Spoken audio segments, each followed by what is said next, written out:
Assalamualaikum warahmatullahi wabarakatuh. Perkenalkan, nama saya Putri Nurjayanti. Saya dari kelompok 1 yang akan menjelaskan tentang kelahiran ilmu pengetahuan alamiah modern Islam dan Barat.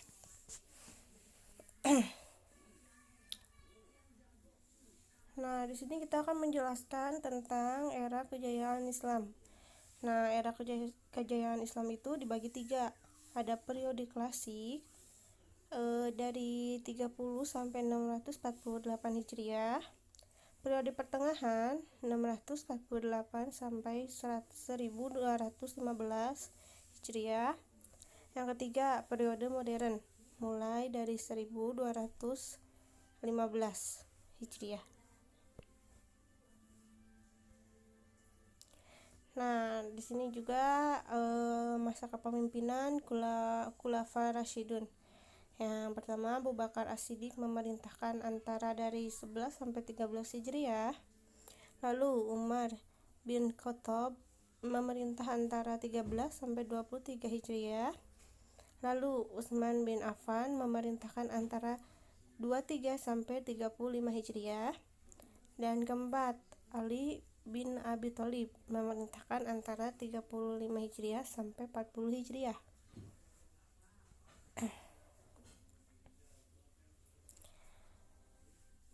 Nah, di sini saya akan menjelaskan tentang kepemimpinan Abu Bakar yang berlangsung setelah Rasulullah wafat 12 Rabiul Awal 11 Hijriah atau 8 Juni 632 Masehi. Nah, di kepemimpinan Abu Bakar ini tujuannya itu untuk mewujudkan stabilitas pemerintahan dengan memadamkan pemberontakan, melakukan rintisan perluasan wilayah Islam dan pembukuan Al-Quran. Atas jasanya dalam mengembalikan stabilitas pemerintahan Islam dan menyelamatkan Islam dari kehancuran, Abu Bakar disebut sebagai penyelamat Islam.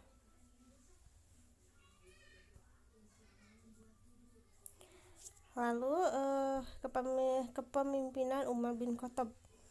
Nah, di sini tuh yang terjadi pada zaman beliau yaitu pesatnya ekspansi dan penataan administrasi pemerintahan. Ekspansi antara lain dilancarkannya ke Syria, Palestina, Irak, dan Mesir. Pada saat inilah kekaisaran Persia berhasil ditaklukkan.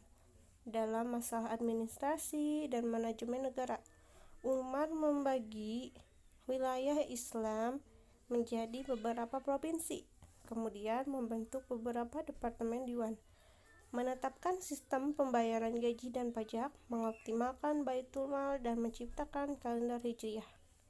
Sekian dari saya, selanjutnya akan dijelaskan oleh teman saya. Baik, selanjutnya saya Nur Febriani Siregar akan membahas masa kepemimpinan Ali bin Abi Thalib. Kepemimpinan pada masa ini dalam suasana huru-hara politik ternyata tidak dapat berbuat banyak untuk mengendalikan pemerintah. Kekacauan semakin membara dengan pecahnya Perang Jamal tahun 36 Hijriah atau 656 Masehi. Perang Siffin tahun 37 Hijriah atau 657 Masehi dan Perang Nahrawan tahun 37 Hijriah atau 657 Masehi yang banyak menelan korban jiwa. Dan bahkan beliau sendiri turut menjadi korban perselisihan internal umat Islam setelah dibunuh Abdul Al-Rahman ibni Mulzam tahun 40 Hijriah atau 661 Masehi. Perkembangan Islam pada masa klasik berikutnya diteruskan oleh dinasti Umayyah setelah Al-Hasan menyerahkan kekuasaannya kepada Muawiyah ibni Abi Sufyan pada tahun 41 Hijriah atau 661 Masehi. Pemerintahan Umayyah yang berlangsung hingga tahun 132 atau 750 Masehi berhasil menyebar Islam ke Afrika Utara, Andalusia atau Spanyol, India, Asia Tengah, dan perbatasan Cina.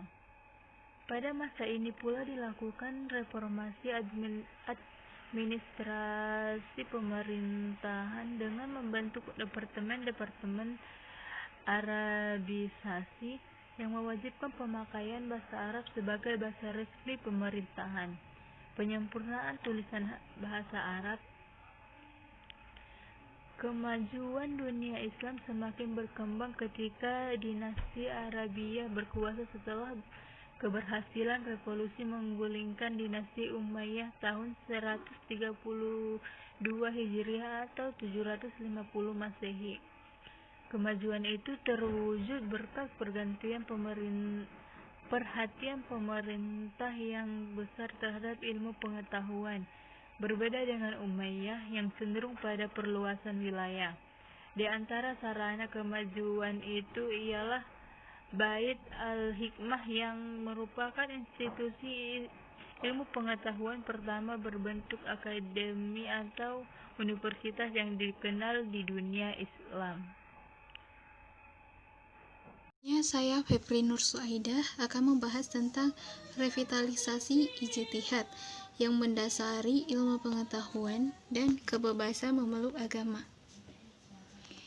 Ilmu pengetahuan. Pengaruh perang salib juga tidak dapat dilupakan dalam proses transfer ilmu pengetahuan. Perang salib diawali ketika Paus Urbanus II memenuhi permintaan Kaisar Alexius Komnenus berpidato untuk menyerang umat Islam tanggal 26 Zulkaadah tahun 488 atau 26 November 1095 di Clermont, Prancis. Perang salib berakhir pada Jumadil Awal 690 atau Mei 1291 Masehi. Kebebasan memeluk agama. Pasukan Muslim dipimpin Musa ibnu Nusair dan Tariq ibnu Ziyad pada 92 Hijriah atau 711 Masehi. Kekuasaan politik Islam dapat bertahan sampai tahun 897 Hijriah atau 1492 Masehi. Selama kurun waktu tersebut, orang-orang non-Muslim tetap diberikan kebebasan untuk memeluk agamanya, Kristen atau Yahudi. Kemudian paradigma sains modern. Filsafat sains modern dan struktur ilmu pengetahuan yang dibangunnya tercermin pada pengagungan terhadap rasionalisme, empirisme, positivisme, objektivisme, dan netralitas nilai etika. Inilah yang dikenal sebagai paradigma sains modern. Dalam filsafat modern, ada pemisahan hukum empiris dengan hukum normatif telah menyebabkan sains modern disebut netral dan bebas nilai atau value free. Hukum normatif mengatur hubungan antara makhluk dengan penciptanya. Sains modern memiliki ciri-ciri sebagai berikut. 1. Percaya pada rasionalitas. 2. Metode ilmiah untuk mengetahui realitas. 3. Mementingkan objektivitas. Dan karena itu ilmu bebas nilai atau value free. 4. Reduksionisme, artinya fenomena direduksi dan cara itu dipandang dominan untuk kemajuan sains. 5. Universalisme. Dan terakhir 6. Kebebasan absolut.